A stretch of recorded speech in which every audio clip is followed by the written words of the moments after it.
What's going on, people? Welcome to the LV Live Show. I am LV Live. Please hit that like, share, subscribe button. Also, too, I appreciate the new subscribers that came on this week. Thank you so much.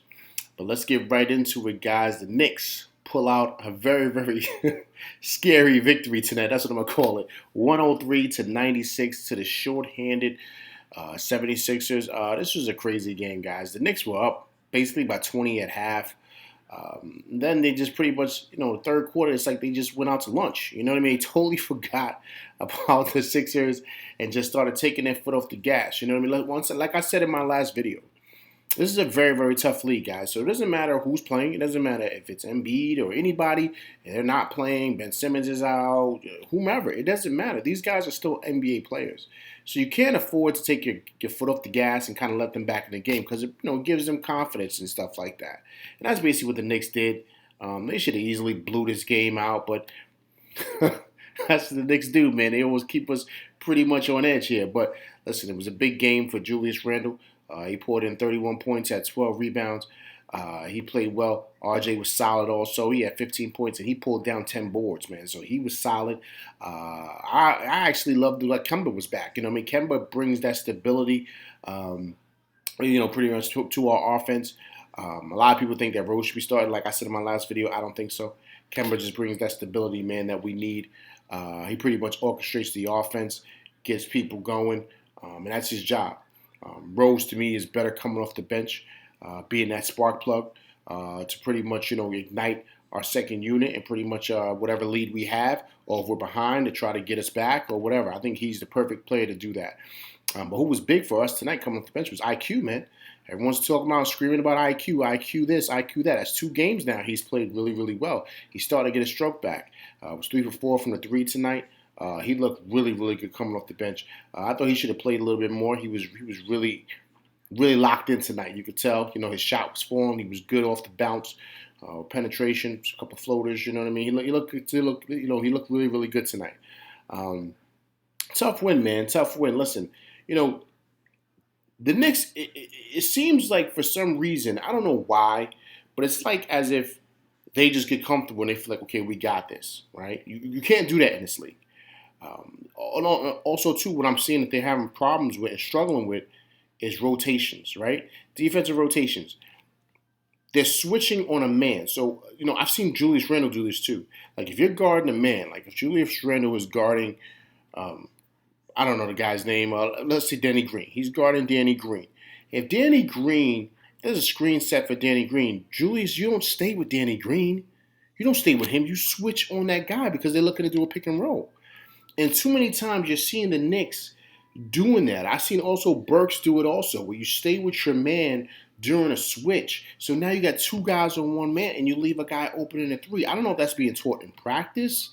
I don't know what's going on, but you got to switch on that because you can't leave a guy wide open in order to hit a 3 or a jump shot or take it to the basket or whatever.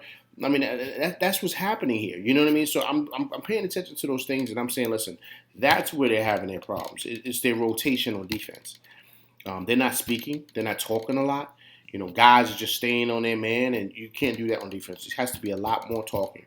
You know what I mean? In regards to when you're playing defense and just have communication's got to be on top tier, man, because they're running their offense. So you have to be clear on who's got who coming off of what screen, who's gonna pop out and defend the 3-point guy when they're shooting. You gotta have that communication going.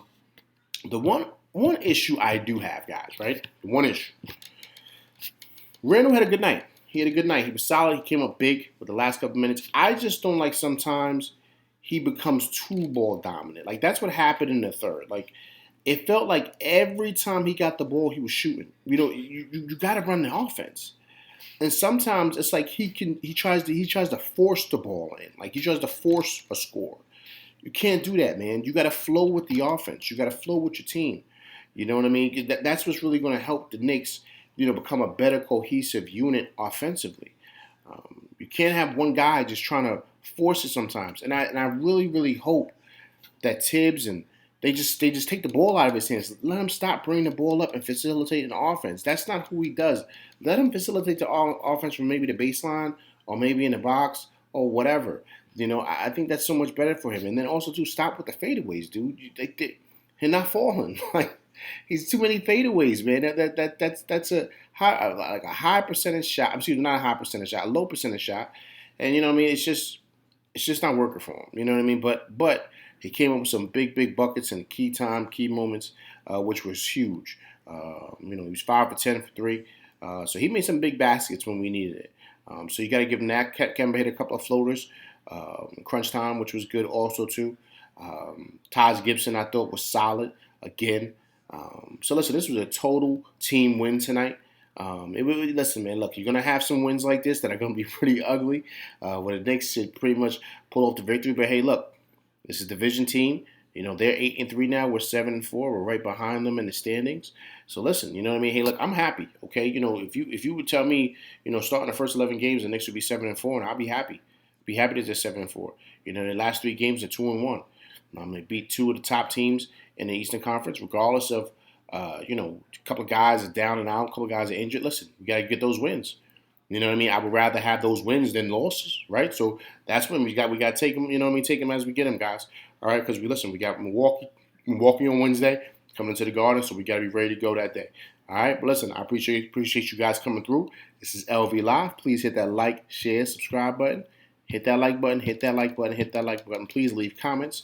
All right, definitely want to go back and forth with you guys, and let's keep it G-rated. All right, appreciate you guys coming through. This is LV Live. Let's go Knicks. I'm out. Peace.